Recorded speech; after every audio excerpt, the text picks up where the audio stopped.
Imagine being a liberal and not woke enough for the mob. That's pretty much the creators of Hamilton right now. You know, the musical that booed and then berated Vice President Mike Pence. But now I'm allowed to hate on this non-inspiring, highly overrated cultural phenomenon. Just not for the politically correct reasons that they want me to.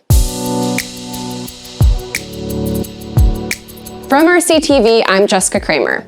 Disney Plus recently released the mega-hit Broadway musical Hamilton on their platform for Americans who couldn't afford the outrageously priced tickets, going for hundreds, sometimes close to $1,000. Back in 2016, it was praised by everyone for its diverse cast. But now, 4 years later, Hamilton perpetuates the trend of founder chic and will seduce you with its nationalist ethos, glorifying our slave-owning founding fathers and portraying not a single character that in real life was a person of color.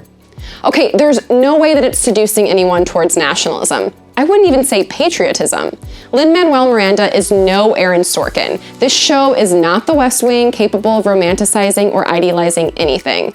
In fact, this hip-hop sensation that people became obsessed with was a huge letdown in my opinion, and did not live up to the hype of genius I kept hearing about. Instead, I found it boring, long, and overall feeling like I consumed noise for a couple hours that left me with nothing but negative energy. I wasn't inspired to learn more about American history. In fact, it doesn't paint any founding father as much of a man to venerate or even admire. How sad is it that in a musical about our nation's founding, I liked King George's caricature the best. But the mob only wants to cancel Hamilton because the founding fathers were slave owners, and therefore need to be erased for their lack of moral perfection.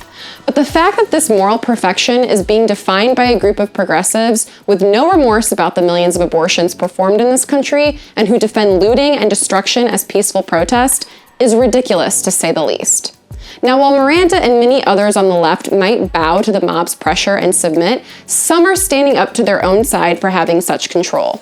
Just this week, on the anniversary of a very important document that was signed in this country, a group of brave liberals signed their own letter, wanting the mob to relent when it comes to speech, and asking the question, at what point can we just cancel culture?